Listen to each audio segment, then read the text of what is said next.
Run the Ghouls. It's the second track on the record. It wasn't supposed to be like this. It's the deep dive. It's the first single we put out for the new record before everything else was even done for it. Yeah, we just wanted to put out something else because I think EXO was the only song that year at the time, and we were just like, all right, we need to put something out from the third record because we've been talking about it so much.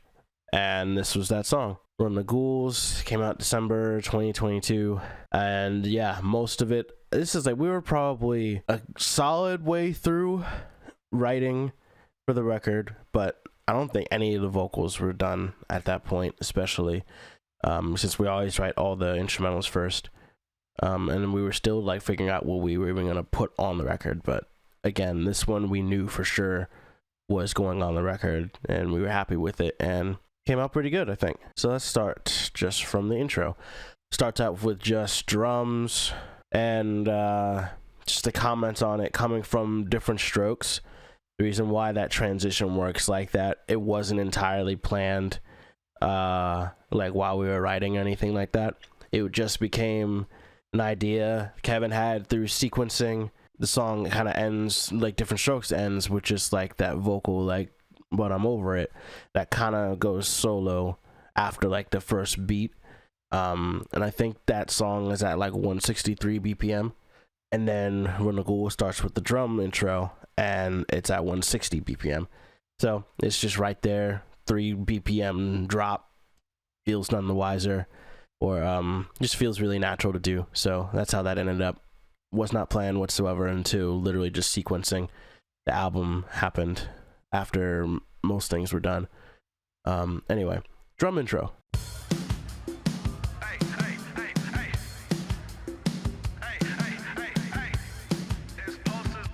So at this part, with it being the drum intro,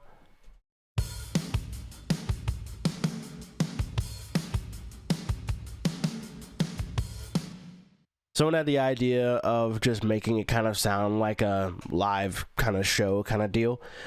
So with those drums, we also have this crowd noise.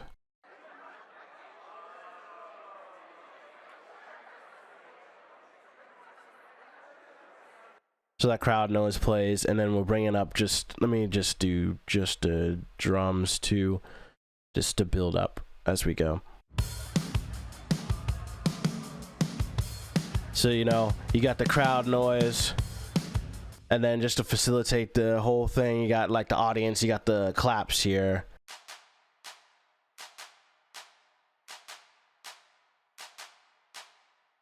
Pretty sure these are just like stock Logic claps that I added, just in stereo, not all at the same time, because, you know, you want it to sound like more than one person kind of deal, and then just added some reverb. A reverb send on it.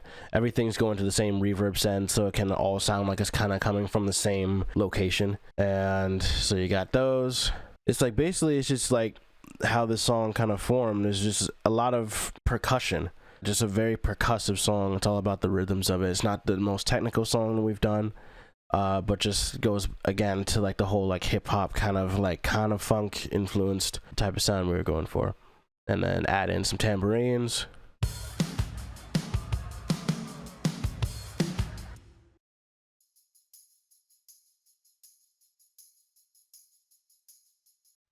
Add in some bongos.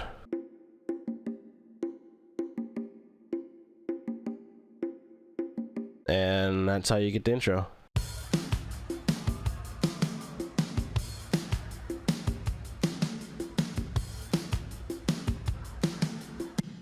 Another thing I realized I added a while into it. Let me see this.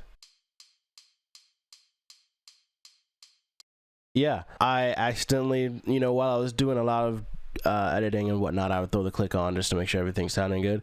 And I think at some point I just got really used to just hearing the click, and I just liked how it sounded with everything, just to add just a constant, just right on the beat with everything. And so literally this click goes on for most of the song.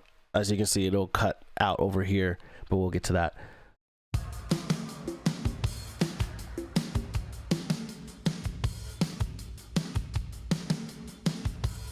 Yeah, so it's pretty subtle, but again, it just adds to the rhythmic, percussive accents of everything.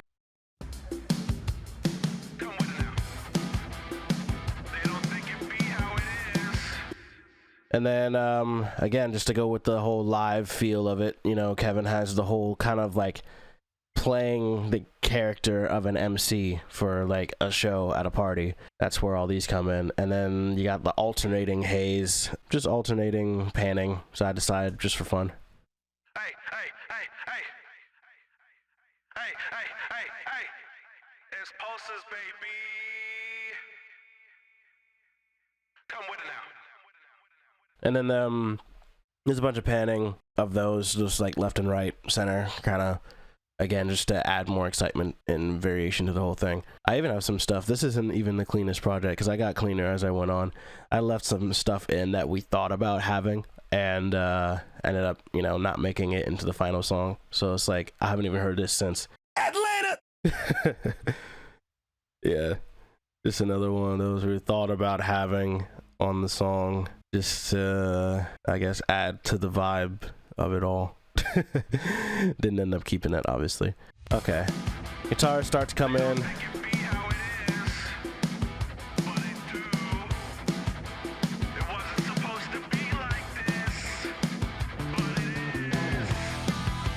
Yeah, guitar starts coming in, bass comes in at the very end, added in just a little guitar slide into the first like instrumental chorus.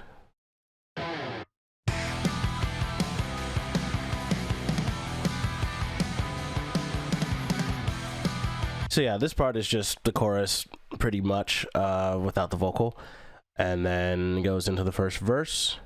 First difference is I have this little throw of an O just to lead into the verse. I think I just took one of those words. I guess he even pitched it up too.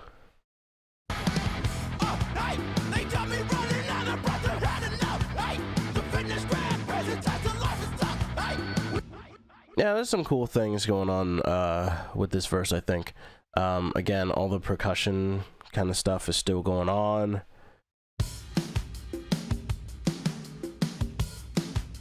I want to highlight this part first in the bass.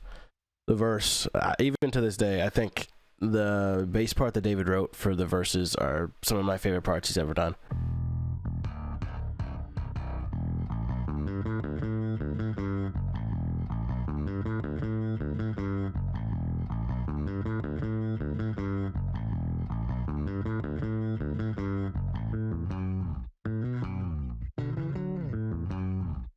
Yeah, and this part matches the lead guitar part I wrote for the B part of the verse.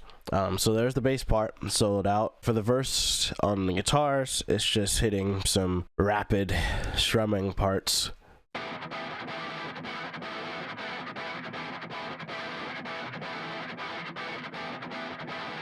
And then I know for that, I even changed the tone, the guitar tone. It's not as distorted during the verses, just to let those notes kind of come out, and then also just to make it a little bit less messy, because with the amount of strumming that we're doing, it would sound pretty messy if it was any more distorted than it already was. So just kind of brought that down a little bit. And then in like the B part of the verse, I have this lead going down the center as well.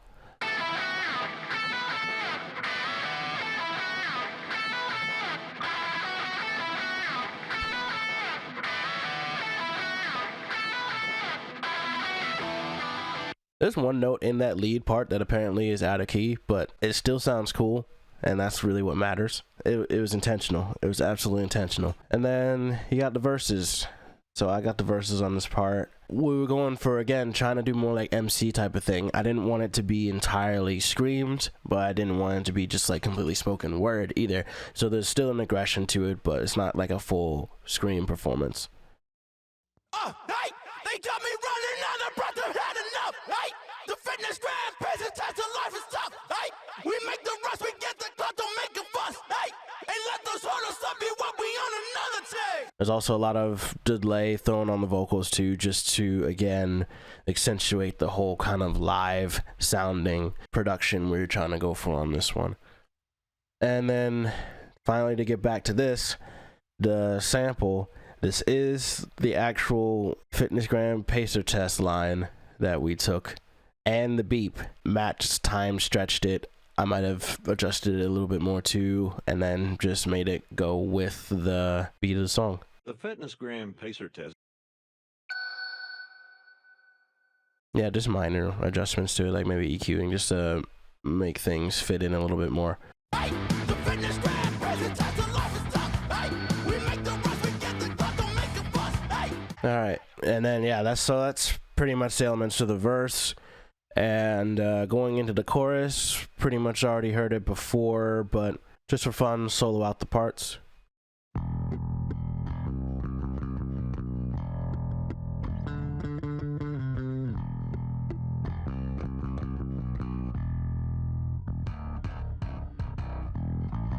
Like, I know what David was trying to do with that part also. He was adding in like little taps in between some of his elongated notes, and again, just adding more percussive sounds.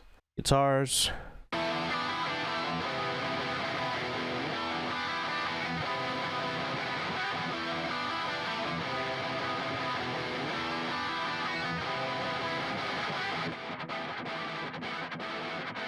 And then even with that showing, there's a volume difference in between where the guitars are.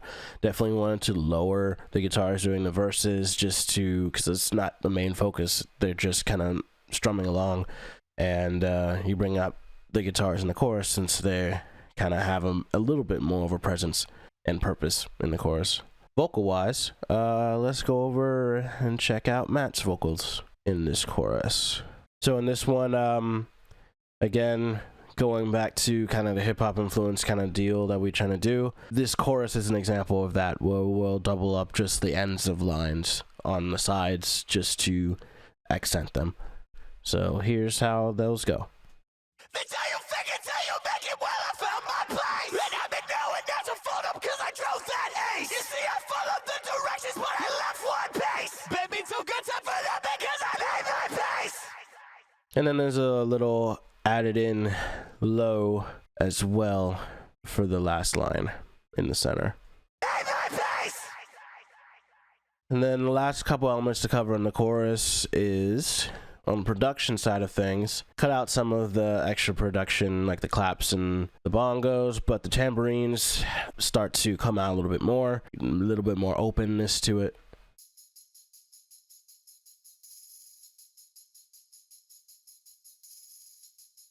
Got the rattles in, and then there's also this coin sound that plays as well. And then of course, that's just one of those things. That's one of our goals we were trying to do on this record, and hopefully still in the future, just to explore it more.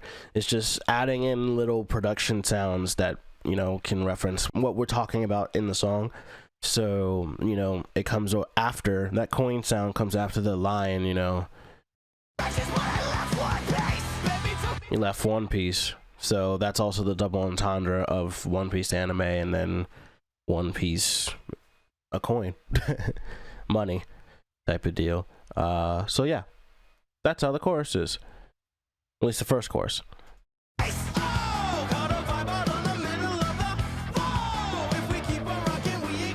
Verse 2 is pretty similar as the first verse. The only main differences on this one are just vocal changes, especially like the first half. You got these gang vocals that we did to accent my lines. Oh, I'm actually going to go back for a second. Forgot to cover this don't play throw. We added that in because the line immediately after that is don't delay. So we did a don't play delay vocal throw. So in context it'll like that.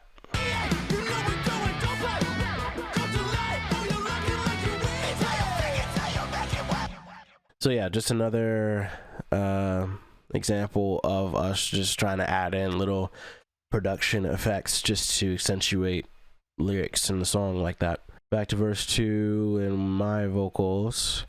Got the gang vocals with it too. I think in this case, the gang vocals were just done by Matt, Kevin, and I, and that's just, you know, us doing a bunch of takes of the three of us doing this, and then just creating a stereo track from that, depending on how many people want it to sound like. And in this case, we want it to be a solid amount, so I think there's 4 on each side and in the center. There's one on far left and right, and then there's one like 75% left and right, then 50% left and right, and then 25% left and right. So that's like 9 different tracks. And here's how the gang vocals sound by themselves.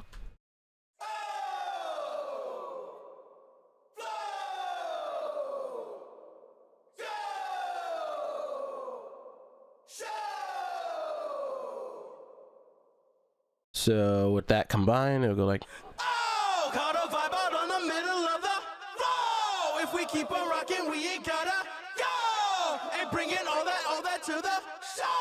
TLC, you, we about to go. for the second part of this verse, add in some line doubles, this time full screams kind of deal, alongside mine. So here are those.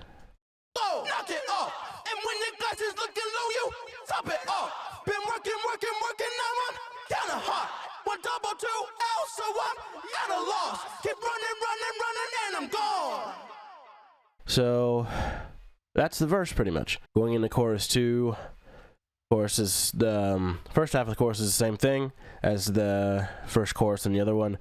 And, you know, this is another example of, like I was talking about in the last video with different strokes, on how generally we try and add just different elements as we move into the song that are having repeated sections. So the second chorus and then the third chorus as well has like this chorus B section where it's similar lyrics, slightly different lines in them.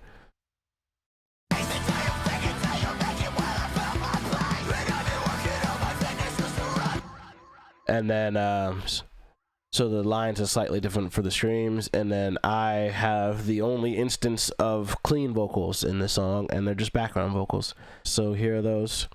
So I have the main melody, and then a lower octave of that, and then a higher harmony of it.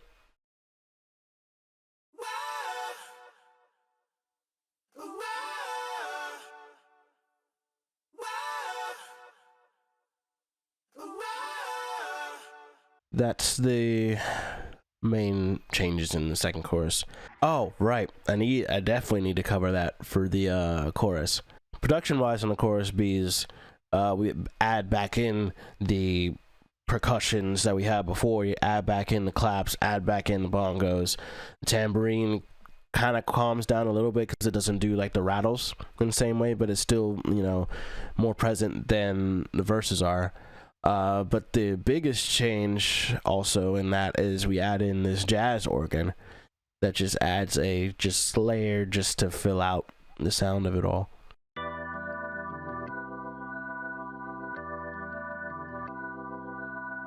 And that's the end of that chorus. So going into the breakdown.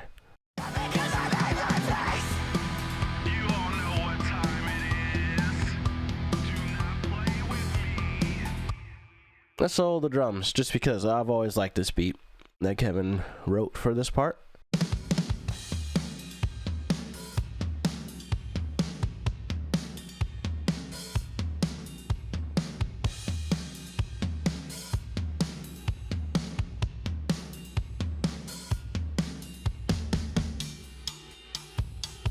And then I want to say I might have slightly changed the tone as well for the guitars on the breakdown. I think I'd added in just some more distortion. I think I use a different because all the guitar tones are done pretty much with different neural DSP plugins. The main tones have been usually Nolly, but I'll show just as we go through the record kind of where those vary. But yeah, I think in this case for the breakdown, I added more distortion compared to the normal tone of it.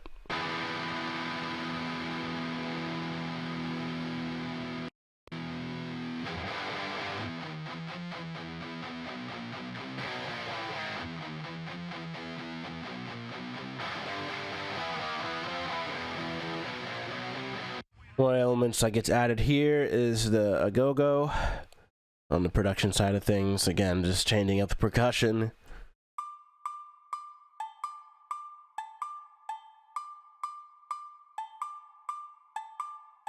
Then going into the second part of the breakdown, breakdown B, just to add in the intensity of going into the actual part, you got this glass break sound.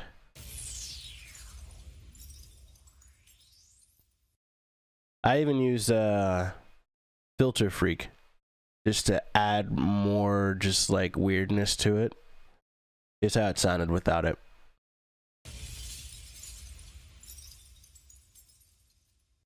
And then with it again.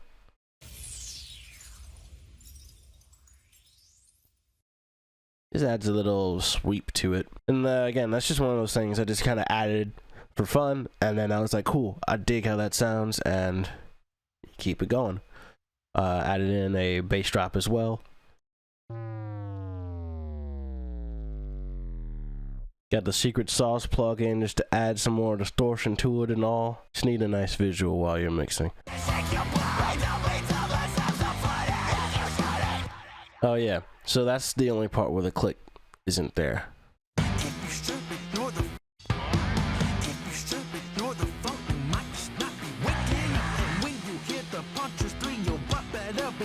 Yeah, just take the click out. Just felt like it didn't need it right there. Just to quiet everything down. Got to also mention with the breakdown, the BPM changes, drops all the way down to 127. Let's hear some of Matt's vocals on the breakdown. If you should ignore the fun, you might just not be waking up. Not take a chance to shake your butt. Let's have some fun. If you should ignore the fun, then get your junk up out the club. That ain't the kind of fun we are. You scaring those up at the front.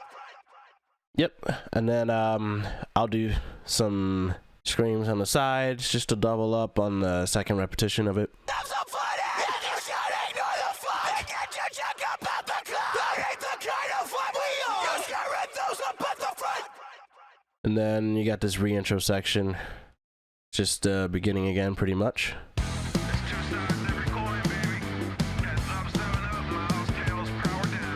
Bring the crowd noise back in.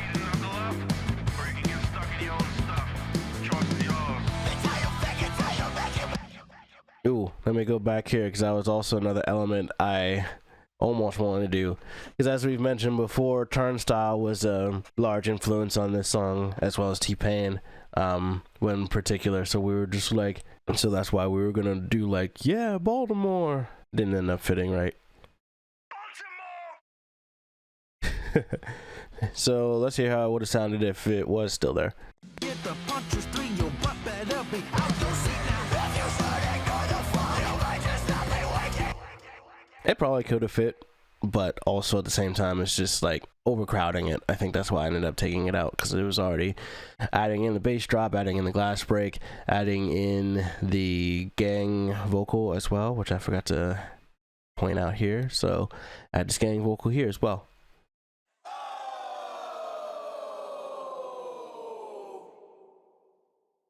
All right, and then after that little reintro part, goes back into the third chorus.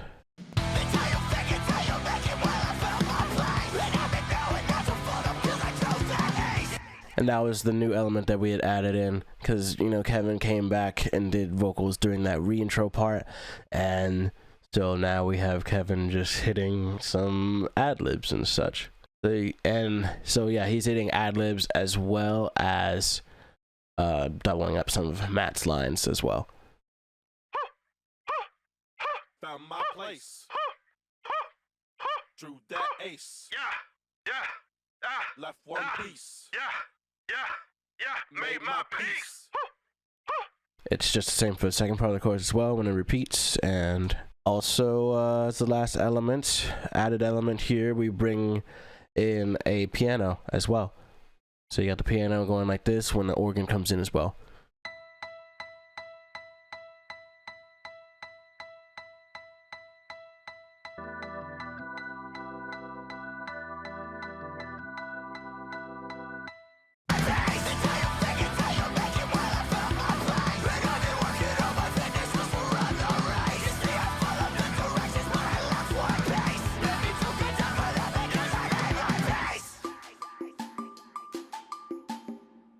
then just have this little peace throw. Alright, and that's that for Run the Ghouls. Hope y'all enjoyed taking a look at the project for that. Going into next week, we'll take a look at, not take a look, y'all, haha. We'll take a look at Loafers with the White Sox, which is featuring our friends Hansel Romero, Joey Lancaster, and Gavin Cole. So tune in for that. Thanks for watching. Mwah.